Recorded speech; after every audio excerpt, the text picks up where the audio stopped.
morning, everybody. It's time for the best, oh, not this time. Sorry, don't I always tell you that this is the best part of your day? But not today. Not for all of you.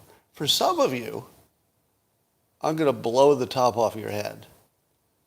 For many of you, you're going to get really pissed off if you watch this. And some of you might die. Let me say that again, in case you thought that was a joke. Watching this live stream could kill you. Literally.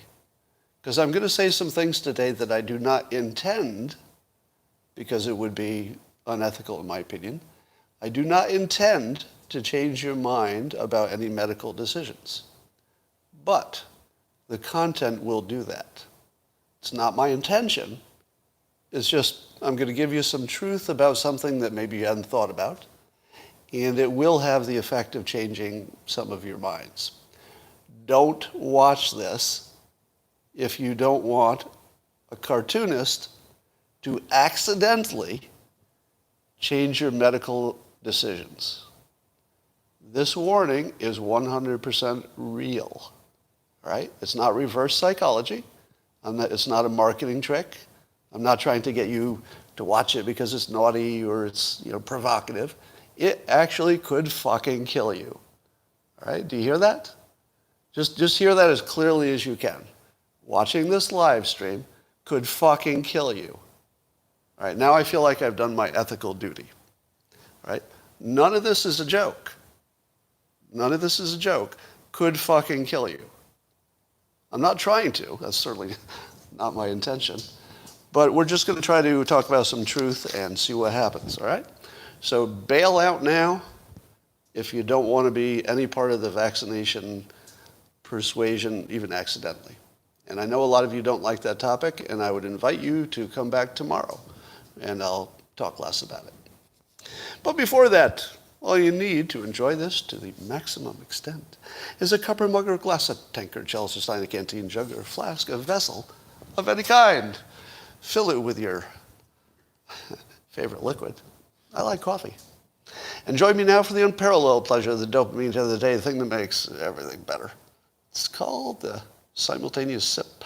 It makes everything better except the coronavirus. Go.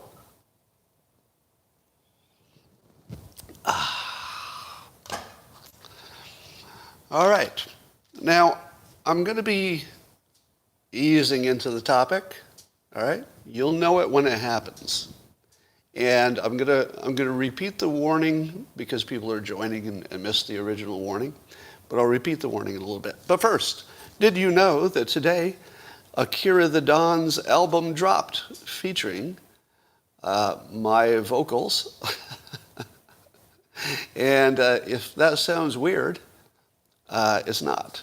Turns out it's a new genre of music in which Akira the Don takes samples from podcasts and uses that as the lyrical part, and then he adds the musical stuff in the back. And you would be amazed how well that works. Because the podcasts tend to be content that has some meaning, because he chooses it for that purpose. And it's not just mine. I think Jordan Peterson's on there, some other people. Check that out. You will be surprised, right? You will be surprised. It's worth checking out only because, well, even if you didn't care musically, check it out because it's a new genre, and it's worth looking at just for that alone. Well, Larry Elder got hit by an egg by a woman in a gorilla mask when he was campaigning for the governorship of California. And as every smart person is asking today, would this be covered by the news exactly the same if he were a Democrat? Wouldn't all the news be, it's a big racist thing, it's a gorilla mask, he's black, throws an egg at him. Somebody's saying in the comments that the egg missed. Well, if the egg missed, I guess the yolk is not on him. All right. This is one of those hypocrisy things that there's not much depth to the comment. It's just every time you see an example where the news is clearly just propaganda, because the way they treat these things is so different left and right, that you just can't even take it seriously in any possible way. All right, here's a fake news alert. Fake news alert. Fake news alert. This comes to me via Twitter and Adam Dopamine. Adam points out that the breathless reporting on Florida's COVID surge seamlessly shifted to stories about Mississippi and Louisiana. Why is it that all that talk about Florida sort of softly, while you weren't looking, sort of just started talking about two other states? Because the surge collapsed. That's why. The surge collapsed. So whatever Florida is doing, they had, I guess, 3 surges that were pretty bad, but at the moment it's going pretty well. So watch your fake news. Try to change your direction. It's a little case of misdirection. Hey, look at this hand. Look at this hand. Forget about this one. Look at this one. Look at this one. All right. University of California professor is suing the school system because he says he has natural immunity against COVID, but they're going to require him to get the vaccination anyway. Now, how do you lose that argument? Let's say you're smart enough to be a professor at Berkeley, right? So it's a top university. If you're a professor at a top university and your argument is pretty ironclad, which is that if you have natural immunity, you're better off than people who have 2 shots. Now, how does he lose that argument? I mean, maybe seriously, how do you lose it? It feels like that's the most slam dunk argument anybody ever had. Now, maybe it has something to do with you can't verify easily whether somebody has antibodies. I could see maybe they'd require you to have an antibody test, and maybe that's not practical. Because how do you really know somebody had COVID? They could just say they had it and not get the vaccination. So there might be some practical reasons, but this guy's going to lose his job for not being protected against COVID when he is more protected than just about everybody on campus. How does he lose this? I mean, he might. He might. That's the scary thing, right? He might actually lose this. I don't know how you could lose it, but he might. Chris Cillizza over at CNN, he's an opinion guy. And he wrote this sentence on an opinion piece. It was kind of shocking to see it. He said, for the last 2 weeks or so, I have been carrying around an anger bordering on rage regarding the chunk of Americans eligible to receive the vaccine who continue to refuse it. Have you seen that?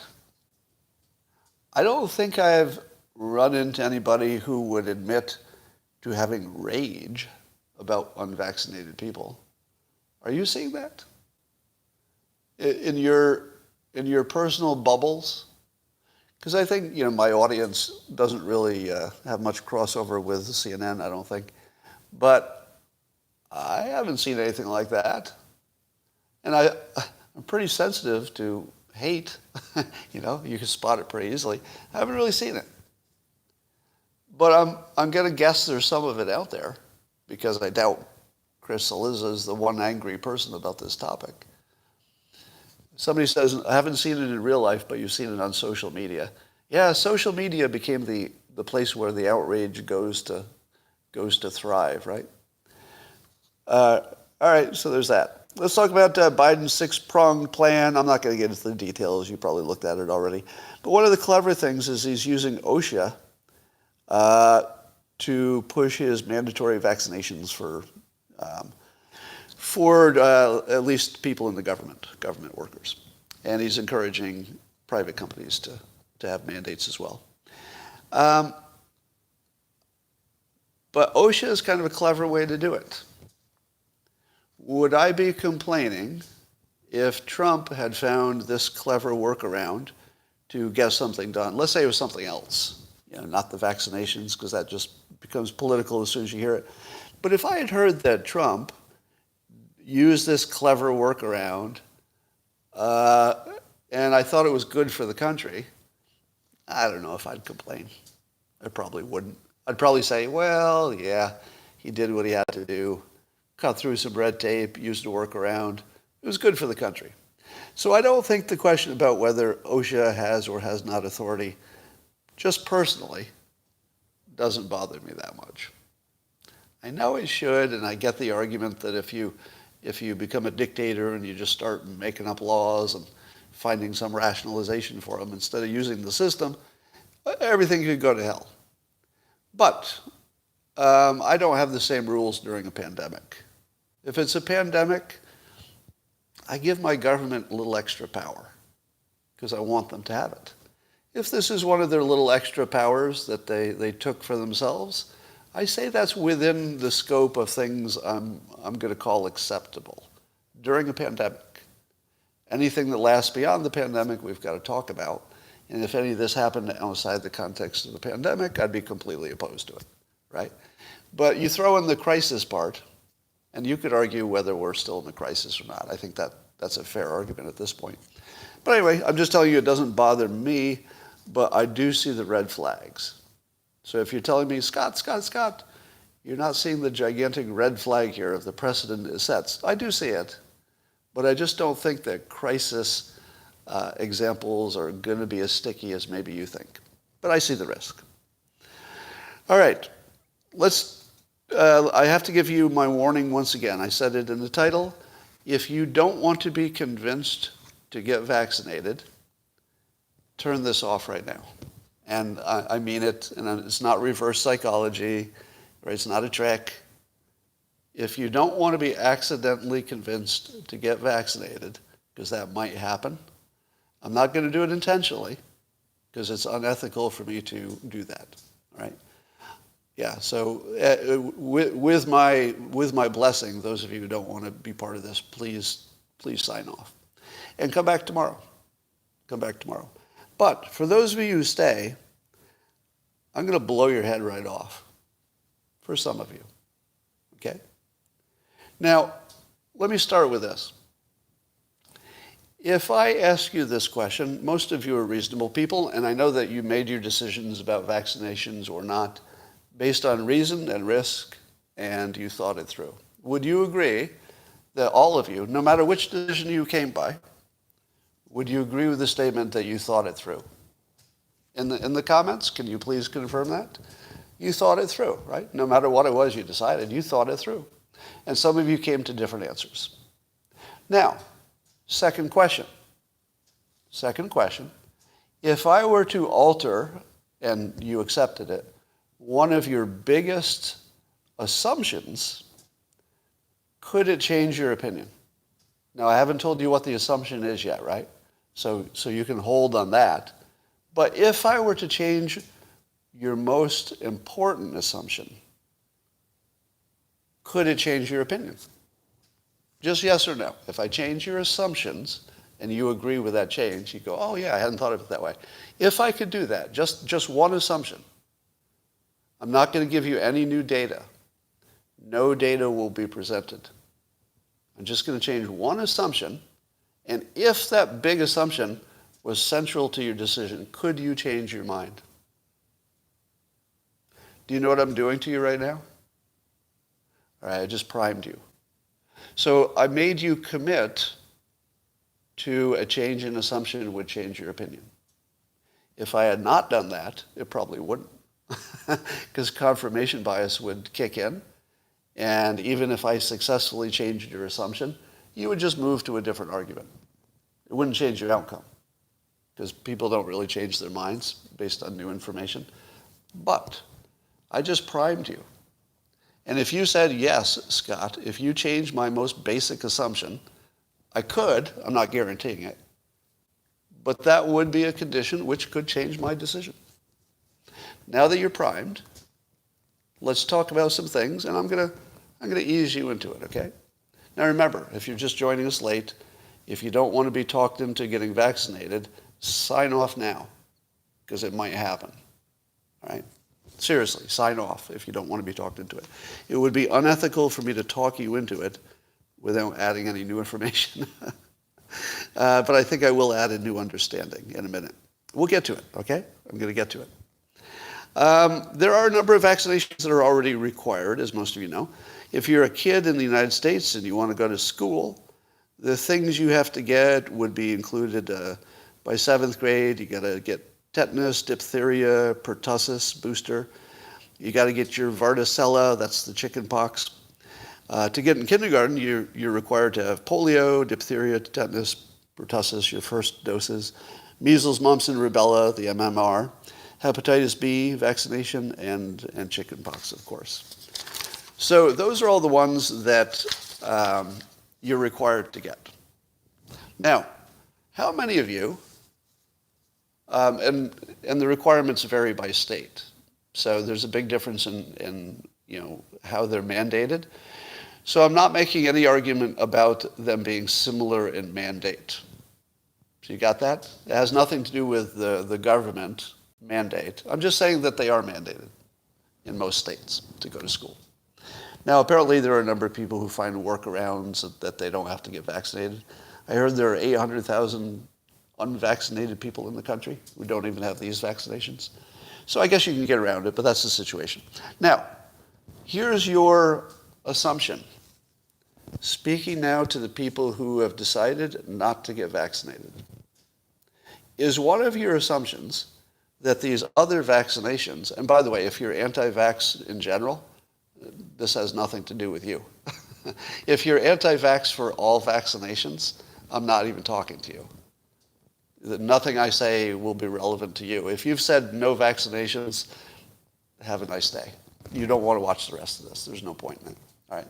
But if you thought the childhood vaccinations are okay because they've been around so long that the side effects are well understood, and the COVID vaccinations are newer, so let's say your biggest reason for not getting vaccinated is that the traditional vaccinations have been around long enough that we would see all of the side effects and we'd have a really good understanding of the long-term risks.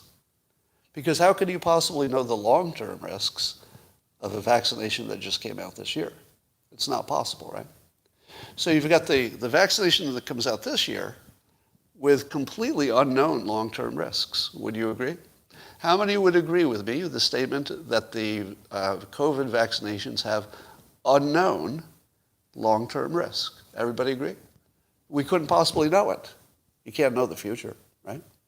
Now, how many would agree with the next statement, that we do know the long-term risks of the childhood vaccinations? Agree or disagree? We do know the long-term risks of the childhood vaccinations. Go. Agree. Disagree? Why would you disagree with that? Not really? Not really. They've been around for decades. What do you mean? Somebody says yes, yes. So I'm seeing your answer is sure, we know the risk. Now, clearly we would recognize, if any of these long-term kid vaccinations, if they were giving long-term problems, you'd know about it by now, right? Because you'd look at the database of all the long-term problems. What's the name of that database? I'm forgetting. What's the name of the database where they collect all of the long-term problems? Now, not the VAERS, because the VAERS is more of a short-term problem. But what's the name of the database where they collect the problems, say, 10 years after the vaccination? What's that called? No, not VAERS. VAERS would be closer to the time you got the vaccination. But let me give you an example. I guess I'm being unclear. When I was 49 years old, I got an exotic voice problem called spasmodic dysphonia.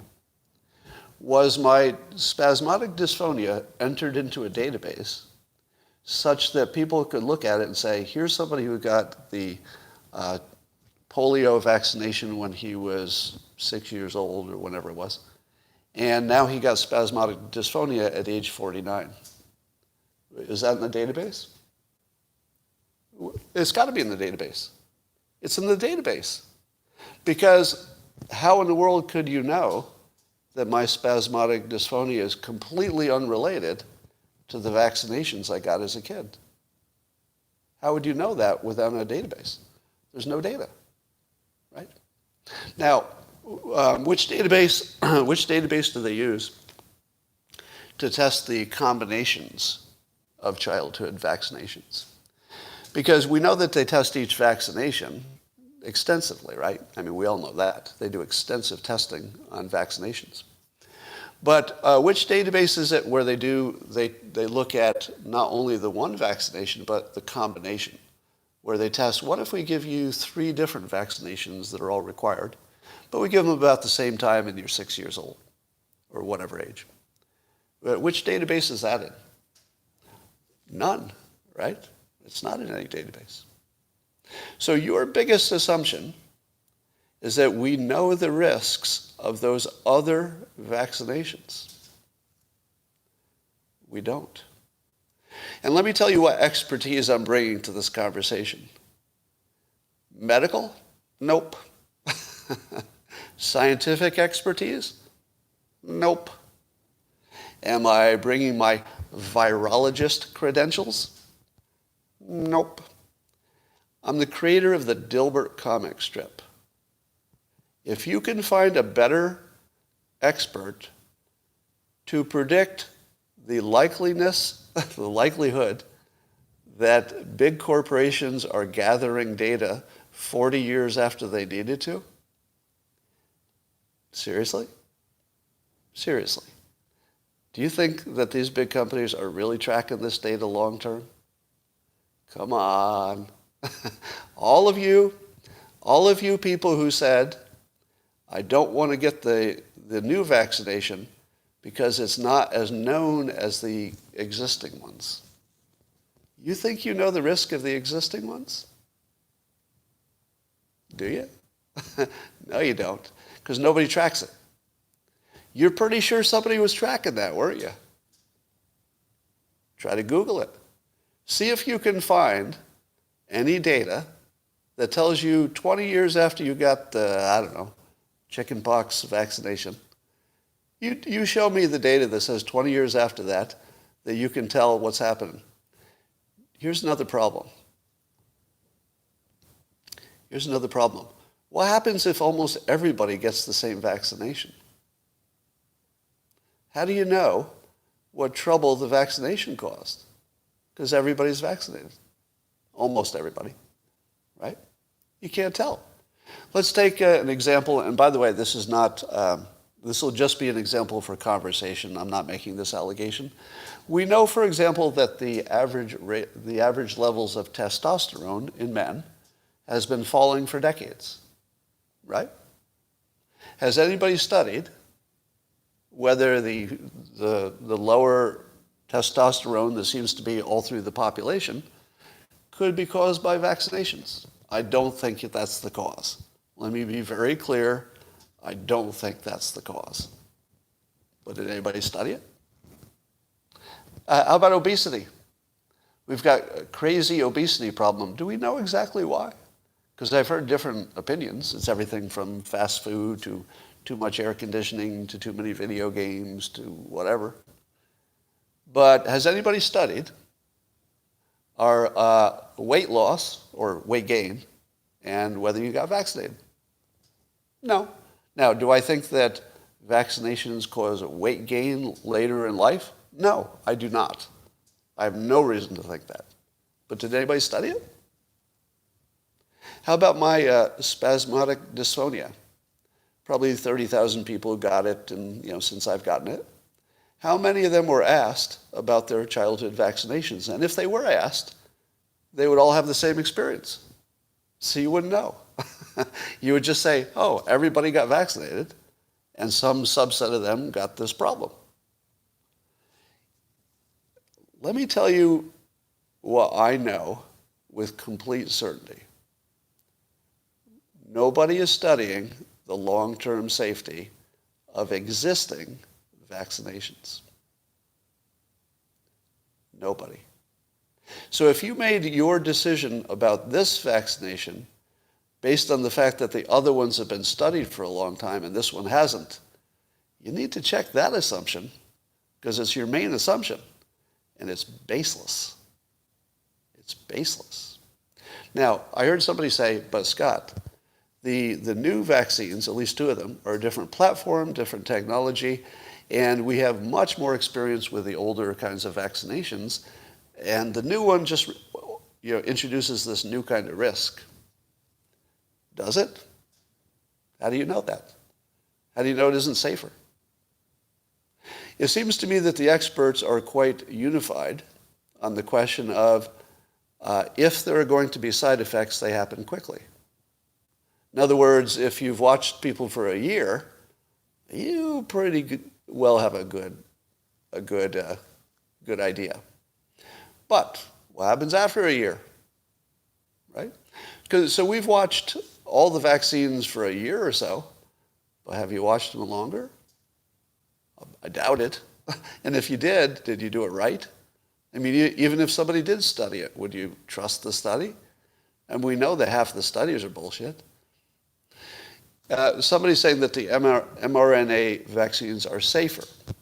Now, if you happen to be an expert in the field, I could imagine that you would say to yourself, well, the nature of the way we're using this should be safer because we have a pretty good idea what this vaccine, grabs onto, and it's not grabbing onto things that look dangerous. But if you could tell just by looking at it that it's not dangerous, you wouldn't need to test it, right?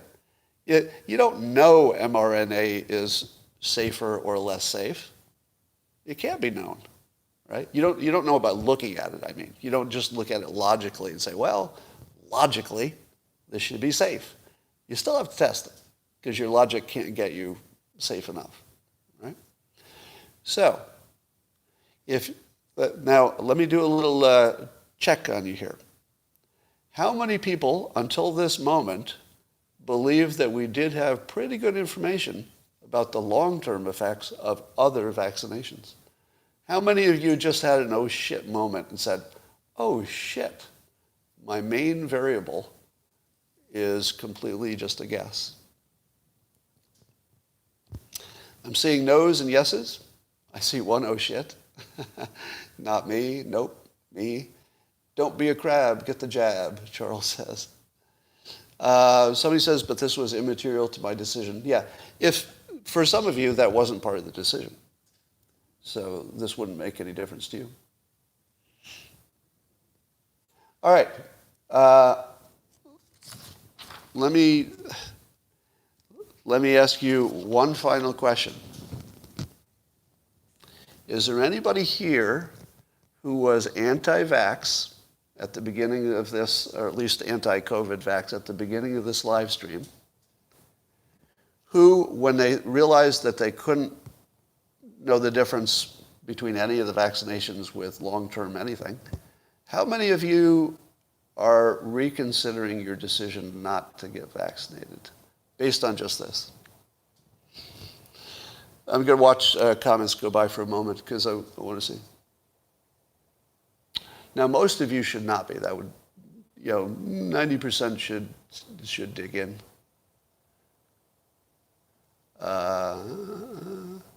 Yes, I am.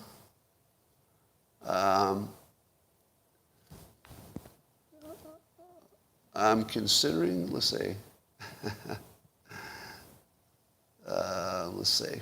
Just looking at your rephrase, please. Rephrase the question.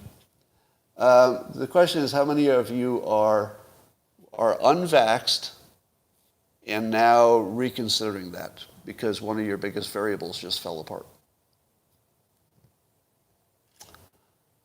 All right. A sad realization, yes. Okay.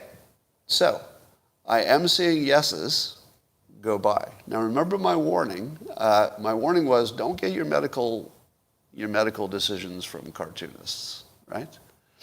And I would encourage any of you to unfollow me or stop following if you didn't like this, Because this is pretty much, the kind of content that I have. So yeah, don't follow me if you don't like this. And I'll say again that if you find out my assumption is wrong, and there is some kind of magic database, I don't think so, but if there is, then reconsider. All right.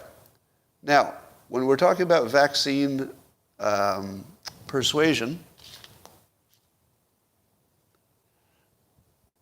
you convinced me to be more skeptical.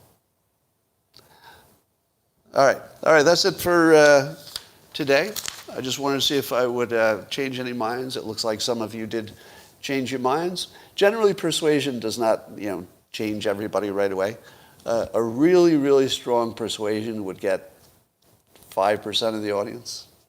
That would be remarkable. If you could swing 5% of an audience with persuasion, you'd be the best persuader of all time. All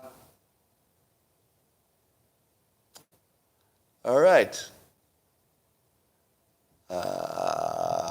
Well, I'm looking at your comments, and I see them.